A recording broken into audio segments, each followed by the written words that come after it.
işinizle alakalı, ailenizle alakalı planlamanızı şimdiden yapın. Para bırakılması lazımsa, iş yerinizin alması lazımsa ona göre şu anda düzeniniz kurun gelin. Yani uzun soluklu bir çalışma olacak. Buradan göre kendinizi çıkmadan ayarlarsanız iyi olur. İzin alacak olan arkadaşlar için söylüyorum. Hadi. Haydi bismillah hadi. Dikkat edin çok ağır bak. Tamam mı? Sakın boşa gelme. Yavaş. Allahu Ekber.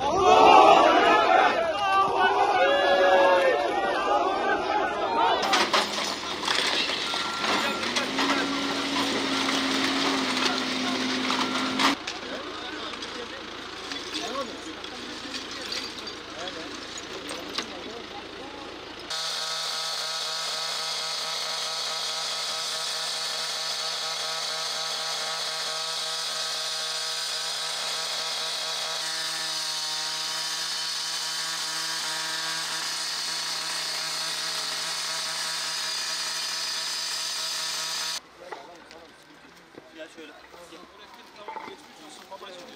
Geliyoruz ambulans. Şey yukarıda tutun Serum. Cevap veriyor değil mi? Yukarıda tutun. Cevap veriyor. Hazır.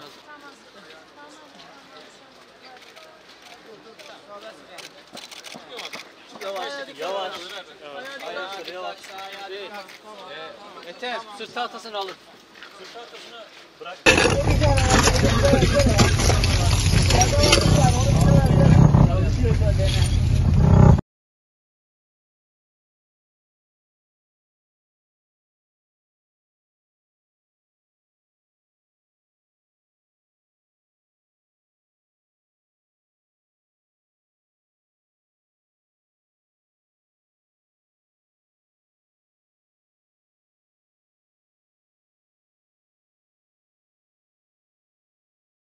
İHA Arama Kurtarma ekibi olarak depremin olduğu ilk saatlerden itibaren biz Maraş bölgesine geldik. Saat 8'de Maraş'a ulaştık.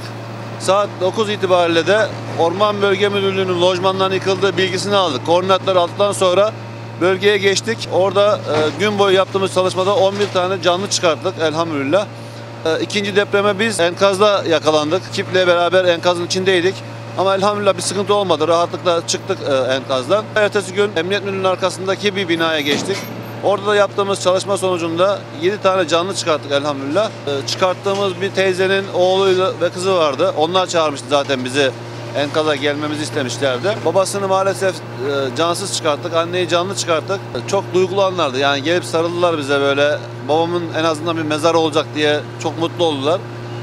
Akabinde annesini de canlı çıkartınca çok daha mutlu oldular. Ertesi gün başka bir enkaza geçtik. Orada da 4 tane canlı çıkarttık. Elhamdülillah 3 gün boyunca güzel çalışma yaptık. Daha sonrasında farklı bir enkaza geçtik. Aynı şekilde 4. gününde akşam Derman isimli bir 19 yaşındaki arkadaşımızı canlı çıkarttık. Hemen ertesi günde babasını, yani 5. gün akşam da babasını enkazdan canlı bir şekilde çıkarttık. Daha sonrasında zaten yavaş yavaş insanların durumları enkaz altında kötü olduğu için eksiler çıkmaya başladı. Bizim ekibimizin yanı sıra Ankara, Sivas, Erzurum, Elazığ gibi illerden de arkadaşlarımız geldi. Maraş'ta yaklaşık 250'ye yakın gönüllüyle beraber, profesyonel gönüllü tabii, eğitimden almış arkadaşlar. Onlarla beraber çalışmalarımıza devam ettik. Ve hala şu anda çalışmamız devam ediyor. İHA arama kurtarma ekipleri olarak şu ana kadar 1440 kişiyle sahadayız. Bu arkadaşların hepsi profesyonel eğitimlerini almış bir şekilde enkazlarda çalışıyorlar. Eğitim almayan arkadaşlar zaten biz enkaza çıkartmıyoruz. Yani olası bir risk durumunda kendileri de sıkıntıya düşebilir diye. Onlar geri planda çalışıyorlar. Şu ana kadar 620 kişi canlı çıkarttık elhamdülillah. Bu çok güzel bir sayı. 2014 yılından itibaren arama kurtarma gönüllüsüyüm. Bugüne kadar birçok afette bulundum. Yani deprem, sel, yangın, tüm afetlere katıldım. Ama şimdiye kadar hiç bu kadar büyük bir afete katılmadım. Yani görmedim daha doğrusu. Gerçekten çok büyük bir yıkım var. Bildiğimiz kadarıyla 38 binden fazla can kaybının olduğu bilgisi var. Gerçekten çok üzücü bir durum. Rabbim inşallah hepimizin yardımcısı olsun. Burada gerçekten çalışmak zor. Biz Müslümanız. Biz sevincimizi Allah'ın adını anarak yapıyoruz. Biz İHA olarak buna bir öncülük ettik elhamdülillah. Şu an bizim çıkartmadığımız, yani bizim olmadığımız bölgelerde dahi ben çok gördüm, şahit oldum. İnsanlar tekbir getirerek sevinçlerinin nidalarını yükseltiyorlar. Bu gerçekten çok gurur verici, duygulu bir durum. Müslüman insanlar sevinçlerini Allah'ın adına ağızlarına alarak ona şükrederek getiriyorlar. Biz de elhamdülillah bunu devam ettirmeyi düşünüyoruz inşallah. Daha önce böyle büyük bir afete ülkemizde denk gelmedi ve dünyada başka bir yerde denk gelmemiş. Tam bir savaş alanı gibi ortalık. Her taraftan ilk geldiğimizde canlı var diye çağrı yapılıyordu. Biz de yetişebildiğimiz kadar koşturuyorduk. Yani çok acı bir duygu. İnsanları sürekli can çekişmesi varıp enkaz anında o şekilde bulmamız, oradan çıkartmaya çalışmamız tüm çabamızla, gayretimizle. İnsanların canını kurtarmak güzel bir şey ama bu şekilde kendi ülkemizde denk gelmek çok acı.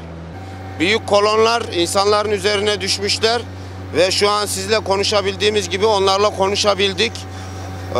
Ölmemiş olmaları, bize cevap vermeleri ve bizimle işte abi kardeş gibi konuşmaları büyük bir mucize. Başka bir yerde düşünüyoruz, yani olması imkansız gibi. Tonlarca binayı çeken bir kiriş üstlerine düşmüş ve sizinle iletişim kuruyor. Bu benim için büyük bir mucizeydi mesela. 122. saatte bir ablamızla kaynanasını aldık.